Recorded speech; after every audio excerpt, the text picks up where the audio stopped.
this week being chaplaincy, it's always important for us to reflect on the fact that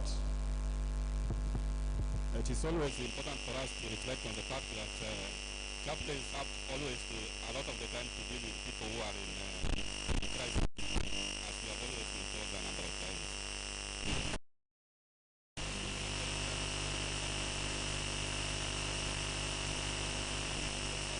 Crisis.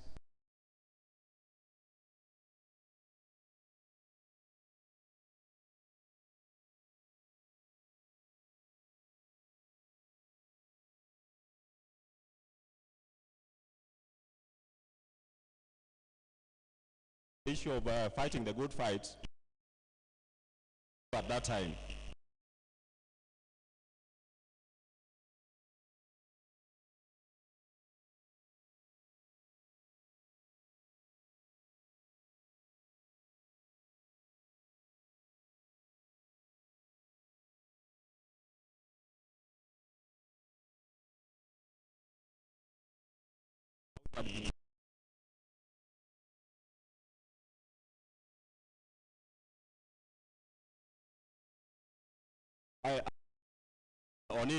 On our behalf.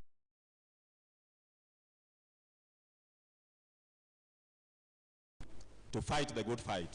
And that is why we are saying that we are coming from a point of view that we are of sinful nature. Our nature is that of sin. And that is why we have been able to sing that song, Katika Wenye Dhambi. Among the chief of sinners, God has been able to call us despite the fact that we are sinful. And I want us to reflect on two aspects of the Bible with regards to two personalities that we find in the Bible with regards to how we are able as Christians and as Seventh-day Adventists to be able to lead our lives while here on this earth. And I decided to choose the topic of holding on to the end. Holding on to the end. Kushikilia mpaka mwisho. Holding on to the end. And St. Paul's message to us is one of holding up to the end. St. Paul was able to fight the good fight. And he was talking about it at the end of it, that he had fought the good fight. So I want us to reflect on the life of, one of the personalities I want us to reflect on is the personality of John the Baptist. We all know the story of John the Baptist. And a lot of the times, even for us, that even when we were coming into the faith, a lot of the times we encountered John the Baptist as one of our first encounters. We probably heard about John the Baptist the time when we were preparing for baptism. Because John's message to the people of that time, or to the Israelites of that time, was that one of baptism. And as you know, the story of John right from the beginning is that John was preaching. He was preaching in the wilderness of Judea. And if you looked at the map of Judea and the Jerusalem, Judea was actually the larger part of, Jerusalem was actually a town within Judea. Judea was like the province, like the way you would say Nairobi, and then Jerusalem would be like a place like Embakasi. So John was preaching in the wilderness of Judea. And John's message at that time was that of repentance. And let us repent, because even at that time, people were still struggling with the aspect of sin. Just with the way we continue to struggle with the aspect of sin even up to today. So as John was preaching the gospel of repentance, many people were flocking. Many people were going there to be able to be baptized. Some of them were Israelites. Some of them were not Israelites. And they were actually going to be baptized by John. And during that time, if you remember very well, Jesus also at one point came to be baptized by John. And as Jesus came to be baptized by John, after the baptism of Jesus, and John was baptizing people in the river Jordan. So as Jesus came to be baptized, the heavens opened and the Spirit of God descended upon Jesus. Of course, you can be sure that John the Baptist knew about Jesus. If you remember very well the story of John the Baptist, his birth, and the relationship that the mother of John the Baptist had with the mother of Jesus, these were relatives. So I'm sure that John the Baptist knew about Jesus, even from the time that the two of them were young. Of course, you remember that they were more or less, they could have been age mates because they were actually born around the same time. But if you look at the story of John the Baptist, fast forward, look at the latter days of John the Baptist. John the Baptist finds himself caught. He was taken up by the authorities of that time, and he was consigned to prison. John was consigned to prison. In the later period of John the Baptist, he was consigned to prison, and because of that, he knew that his days were numbered, isn't it? That within a short time, probably the authorities would be able to kill him or be able to hang him or something. And then John, who had been able to, who believed, who had seen how Jesus was, and who was preaching about the issue of repentance, and who had even said that he was preparing the way for somebody who was greater than him, and that person who was greater than him was Jesus Christ. John the Baptist, while in prison, John sends his disciples to Jesus. And what do the disciples ask Jesus? If you read Matthew 11, you will see that John sends two of his disciples to Jesus. He's in prison and he sends two of his disciples to Jesus. And what do the disciples ask Jesus? The disciples ask Jesus a very interesting question. They're asking Jesus that, are you the one that we were looking for, or should we expect another person? John is the one who was preaching the gospel of repentance. He knew that the person that he was preparing the way for, who was greater than him, was Jesus Christ. But at the end of it all, John sends his disciples to Jesus to ask him whether it is Jesus that they were waiting for, or they were to expect another person. And of course, as was customary of Jesus at that time, he did not answer that question directly. A lot of the answers that Jesus gave in terms of his teaching was through parables. So Jesus does not answer the disciples of John directly. He does not tell them that I'm the one that you are expecting, or I'm not the one that you are expecting. He tells the disciples this, that what is it that, go and tell John what you see. That there are suddenly people who are blind, but they are now able to see. There are people who are lame, but they are now walking. There are people that were crippled, but now they are walking. So I don't know what, it is not, the Bible does not record what the disciples went and told John the Baptist. But the reason why I'm bringing that illustration is that in our journey of faith, we always find ourselves in situations like this. These are situations where we have a lot of doubts. That despite the fact that we have been able to listen to the message a lot of the times, that there are times when we reach certain points in life when we start having a lot of doubts. And these doubts are not just confined to us, they are confined to even people who are recorded in the Bible. And that is, one of them is John the Baptist.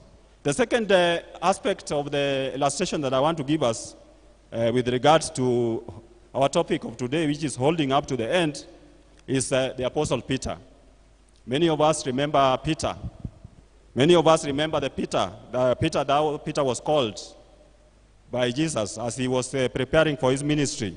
Many of us remember how Peter was called among the 12 disciples. In Matthew 10, it talks about the calling of the apostles, the calling of the disciples. Simon, who was also called Peter, was called alongside his brother Andrew. And also called around that time were the Zebedee brothers. Of course, you know John and James. Those were the Zebedee brothers. These are people who are fishermen. Walikuwa wavuvi, wa samaki. And Jesus met them by the sea and called them and told them that you now need to be able to preach this message. That instead of now fishing and bringing out the fishing and just doing that duty, you need now to bring people into the ministry. You need to be fishers of men instead of fishermen. And they were charged. Peter and the disciples that were called at that time were charged to be able to preach the gospel to the kingdom, and particularly targeting the lost sheep of Israel. The lost sheep of Israel right now are those people that are our brothers, are ourselves, and our brothers and sisters in this kingdom, in the current church. We have many of our brothers and sisters, even ourselves. When we start having our doubts, we are the lost sheep of Israel. So even Simon Peter at that time was charged with that responsibility. But look at the latter days of Peter, or look at the latter days of Peter's interaction with Jesus. And that is found in John chapter 21. John chapter 21, if you read that chapter, it talks about Jesus. It is a time when Jesus had already died. He had been buried, but he had risen. And some people had already seen him, including Mary and the other disciples. Disciples like Thomas had already seen Jesus. He had appeared to them. And Jesus appears to Peter and the brother, of course, Andrew. And also at that time, of course, the disciple John and his brother James. He appears to them at the Sea of Tiberias. And funny enough, despite the fact that these are people who are charged with the message of preaching preaching the message to the kingdom, particularly the lost sheep of Israel, these people had abandoned the cause. Peter and his brother and the Zebedee brothers had abandoned the charge that they had been given to do. And instead of holding on to the end, they had gone back to the trade that they used to do. And as you remember, Peter and the brother and the Zebedee brothers were fishermen. So they had gone back to do fishing. Jesus had died, he had risen, he had even Peter had seen him earlier, but they abandoned the cause and went back to fishing. And so Jesus shows himself to them, and they are not able to recognize him. They are not able to recognize him. He is there by the sea. They have gone the whole night. They have not been able to catch anything. And he shows up to them at the sea, but they are not able to recognize him. And it is only after Jesus tells them to cast their net on the other side, after they have caught a lot of fish, that's the time they recognize the Lord. And how often, for many of us, does this happen to us? How often for many of us, does this happen to us? That the Lord is continually knocking upon us, knocking upon our doors, but we don't recognize that the Lord is knocking upon our doors. The Lord is continually giving us a responsibility to be able to work for him, but we continually abandon that cause to be able to work for him. The Lord is continually showing his mercies to us in various ways. He's making our businesses prosper. He's making our children prosper. He's making so many things happen to us. He's making our farms fruitful. He's making our jobs secure. But we are continually abandoning the course and moving to other directions. So there was Peter, and there was Thomas, and of course the Zebedee brothers, John and James. Jesus appeared to them, but initially they were not able to recognize him. Simon Peter had gone back to fishing, abandoning the call that he had been given, that he needed to preach to the lost sheep of Israel. And that is the same thing that happens to us a lot of the times, that we have been called upon to be able to preach the message to the whole world, so that the other people who have not listened to this message can be able to come back. But we keep on abandoning the cause, and we keep on coming back and not doing what is required of us. It means then we have given up along the journey. We have not held up to the end. And yet, Jesus wants us to hold up to the end. As Jesus was now, as they had caught a lot of fish, that's the time they recognized Jesus, as I had said. After they caught a lot of fish, the disciples now were able to recognize Jesus. And of course, if you read the latter chapters of the latter verses of that Bible Bible chapter, which is John 21, it tells you about Jesus again giving Peter the charge and asking Peter 3 times, Simon Peter, do you love me? Simon Peter, do you love me? 3 times. You know, if somebody asks you a question 3 times, it is not always normal, isn't it? If somebody asks you something 3 times, and of course 3 times is, 3 is biblical in the Bible. There are many times when 3 is mentioned, and it is biblical. So Jesus asks Peter 3 times, Simon Peter, do you love me? If you love me, then make sure that my sheep are taken care of. So we are also still being called upon as members of Seventh-day Adventists who have been charged with this message that we need to be able not to abandon the cause. Let us continue holding up to the end. So as I reflected on these 2 aspects of the Bible, 2 personalities, 2 prominent personalities in the Bible, that is John the Baptist and Peter, Simon Peter, upon which Jesus built the church, I realized that even in this life that we are in, it is very possible that we can despair in the journey. That despair in the journey of life is very real. That it is possible that we can be able to despair. And it is not just in the journey of faith. Even in our normal day-to-day lives, there are times when we even for those of us who work, there are times when you can be despair. Probably you are a very good worker, and then suddenly you decide not to start doing things differently. Probably you are a very good mother, and you decide now to do things differently. Probably you are a very good husband, and you decide to do things differently. Probably you are a very good wife, and you decide to do things differently. Probably you are a very good child, and you decide to do things differently. That is what we call the despair. The despair in the journey is always real. In our journey of faith, what is it that we expect? What is it that we expect? Jesus is always asking us that, what is it that we expect? You remember that question that he asked the disciples of John the Baptist. What is it that you are expecting?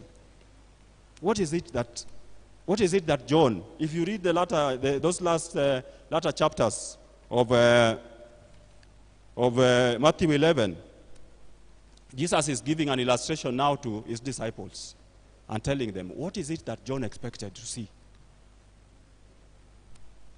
John was able to see Jesus being baptized.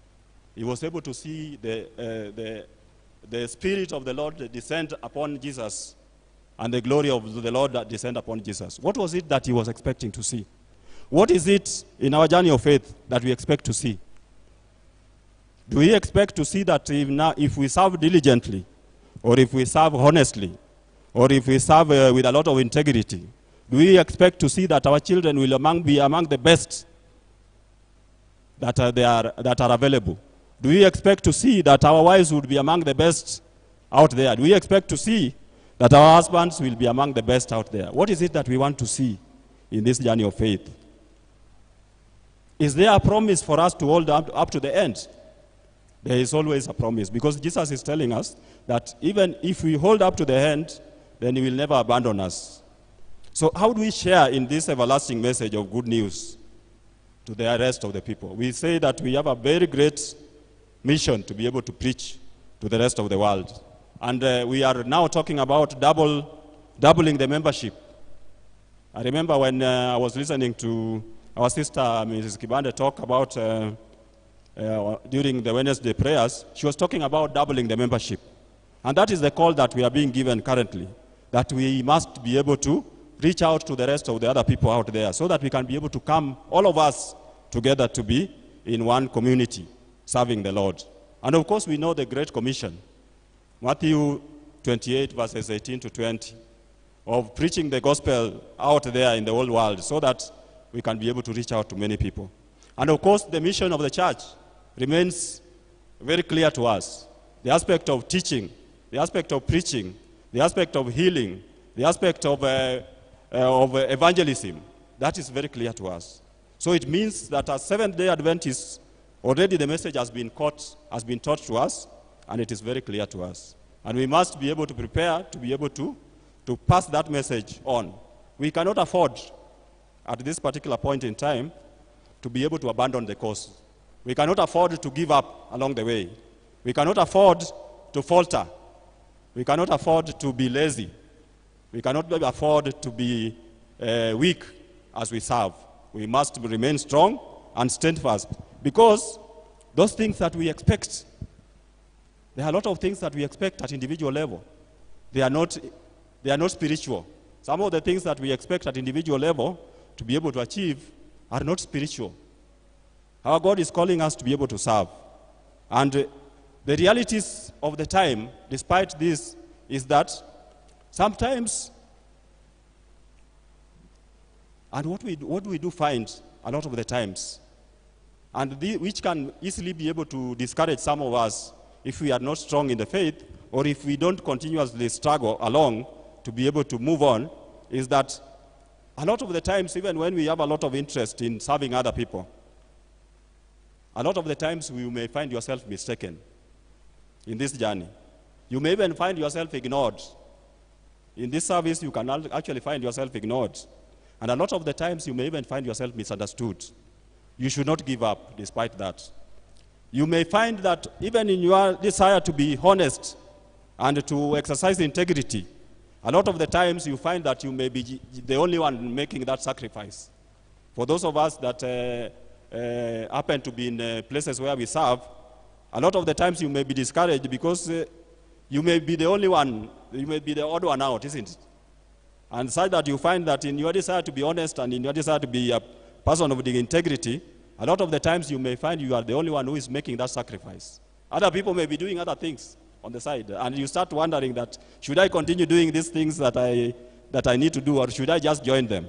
So it is possible that in this journey you can be able to get that into that situation. Finally, it is also very possible that as we continually struggle to perfect our faith, it is very possible that the issue of sin will keep on coming and getting hold of us. But we must never give up. We must never give up in that journey, because it is a journey that we must fight until the end. Just as St. Paul says in 2 Timothy chapter 4, verse 7, that he has fought the good fight. And he knows very well that through fighting the good fight, there is already a prize that he will be able to be given to him. And he's not saying that it is just going to be given to him alone. He's going to be given to even the rest of us that can be able to fight that battle up to the end. So I want to encourage all of us, brothers and sisters, that this journey is not going to be easy. That in that service that you have been called to do, be it in the church, be it at home where you are a mother, whether you are a father, whether you are a child, where you are a sister, where you are a brother, it is not going to be easy. Every journey that you fight at personal level and at this level that we serve is not going to be easy. But we must remain steadfast in this service and not give up. There are many instances in the Bible. The Bible is full of areas where we can get encouragement on what is it to be righteous. If you read Psalms chapter 15, the whole of it gives you an impression of what it means to be righteous. If you read Ezekiel 18, it talks about what it means to be righteous. If you read my favorite verse, which is Luke chapter 12, verses 48, it talks about that. It encourages us that those who have been given a lot more, like we have been given within this faith, those of us that have been given a lot more, a lot will be expected from us. Those of us who know the message must be able to impart that message to the rest of the people. Those of us who know the realities and the truth that is talked about in the Bible must be able to talk that truth to the rest of the people. So we cannot afford to be able to despair. We cannot afford to be able to give up. We cannot afford to be lazy. We must be able to move on, and we must be able to struggle on and be able to move on forward up to the end. And calling from just as Apostle Paul had moved up to the end, we must never despair. Finally, I just want us to share a little story about the faithful worker. The faithful worker, this is somebody who had worked for the place, the company that he had worked for a very long time. There are sometimes there are some people who have the privilege of working even 40 years. Nowadays, for those of us who work in the public service, we retire at 60 years. So this is a person who may have started working immediately after they left Form 4. They came and started working. And they worked for all 40 years. And in our company, in the place where I work, we normally recognize people every 5 years. So we have long service awards. Every time you've attained an additional 5 years, you are given an award. And we start giving from 10 years, 15 years, 20 years, 25, 30 years, 35, 40 years. So you can imagine how many awards this person must have gotten, having worked for that long, up to the time of retirement. So as this person prepared to retire, since he had been a faithful worker, according to his boss and according to his bosses, he was a person who was judged to be faithful. Because it is not easy to work for 40 years and not have challenges. A lot of the people are either terminated along the way, or dismissed along the way, or they may even have had some warnings along the way. Some of them could even have been just pardoned. They could have been sent home a long time ago. But this is somebody who had a very clean record of work. He had worked for 40 years, was just about to retire. So he was remaining with as he neared his retirement, the boss calls him to his office and tells him that so-and-so, you have been a very faithful worker. I know that you have done so much for us. Our company has been able to benefit a lot. We have made a lot of profit out of the work that you have been able to do for us. This was in a building construction industry. You have been able to put up very big structures for us. You have put up some of the most magnificent structures that we can see around. And because of that, our company is now well-renowned, and everyone knows about our company. You have given us a lot of profit because of the work that you have done. But I want to request you just one thing. I know that you are retiring next week, but I want just to request that you I retain you for just a few months, 2-3 months. I have a final project that I want to give you to do. So this gentleman, because he had been a faithful worker in the eyes of the boss, he decides, okay, let me agree to what the boss has said. And he willingly agrees to be able to stay another 2-3 months to be able to complete this project that the boss wants him to accomplish. So the boss tells him that I want you to put up a structure. I'll give you all the materials that you require, whether they are going to be imported from England, whether they are going to be imported from Japan, whether they are going to be imported from the US. I'll do that for you. But make sure that you put up the best structure. Put up the best residential house that has ever been put. Give it your very best. Give it your final shot. So this gentleman agrees to be able to do this work. But along the way, he starts imagining that I've worked for this company for 40 years. During these 40 years, though the company has been able to get a lot of profit, I have not risen as much as I ought to have risen. Probably if he was a foreman, he probably wanted to be a superintendent. But he has not risen to be that level. Probably he just rose 3 levels as a foreman. Maybe started in our place, we start from foreman 3, foreman 2, foreman 1, senior foreman, and then maybe you can go to superintendent eventually. So he had just risen a little.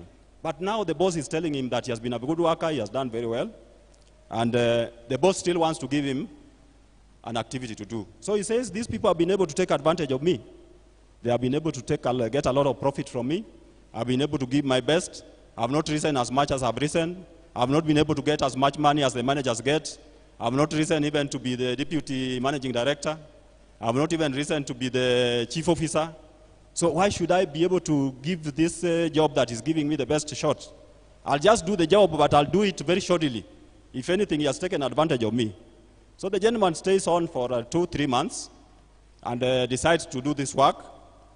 Of course, reluctantly, but of course he never told the boss that he was not willing to do the work. He did the work all the same. So he does the work, and of course eventually he hands over the project to the boss. And the boss tells him that I'm very happy. I want to thank you that you have been able to work for us. I want to thank you that you have been able to do this work that we told you to do, despite the fact that you ought to have retired. I'm very happy that you have been able to deliver on this work. And then the boss has a surprise for him. And the surprise that the boss has for him is that you have always been a very good worker to us. You have always been a faithful worker to us. You have given so much to this company. The company is now well known because of the efforts that you did while you were working for us. And as a present, the company has seen it fit to be able to give you this house that you have been able to construct as a present, because we recognize the work that you have been able to do for us. So here is this gentleman who had worked for a very long time. All this while he had been able to do some of the best buildings. He had given the best quality. He had given the best of his time to working. And as he delivered on the final project, he does not do it as well. He does it shoddily. And unfortunately, that is the prize that is the present that was to be given to him. So what does it tell us? That we cannot afford to be able to slacken. We cannot afford to be able to give up. We cannot afford to be able to say that we have done so much and we cannot now do so much more. We must work until the end, isn't it? We must always work until the end. And that is why St. Paul tells us that I have fought the good fight. Until the end, he was very confident that there was a prize for him that awaited him because of having fought the good fight. I want to encourage us, all of us this evening, as we reflect on the Sabbath, that it is our duty to be able to fight on up to the end. Despite the challenges that we face day to day, we must never be able to give up. Let us continue fighting until the end, for our God has for us in store a present that he will be able to give us because of the good fights that we have been able to fight.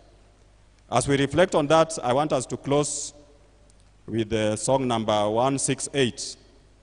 And then I'll be able to invite all of us to be able to come forward so that we can be able to all pray together.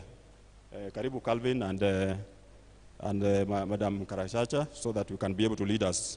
Song 168.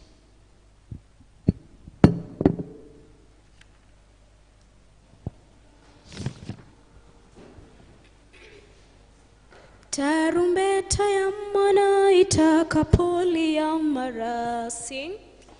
Tarumbeta ya mwana itakapolia mara, milele itakapopambazuka, nao haki watakapokusanyika ng'ambo, majina yaitwapo niweko, majina yaitwapo, majina yaitwapo, majina yaitwapo, majina yaitwapo niweko, siku ile watakatifu watakapoamka na kuondoka kaburini, watakapokusanyika makaoni kule juu, majina yaitwapo niweko, majina yaitwapo, majina yaitwapo, majina yaitwapo, majina yaitwapo niweko. Tutende kazi kwa Yesu mchana kutwa kwa bidii, tutangaze kote pendo lake kuu, nayo kazi itakapotimika hapa chini, majina yaitwapo niweko, majina yaitwapo, majina yaitwapo, majina yaitwapo, majina yaitwapo. home. Let us come up front so that we don't pray together.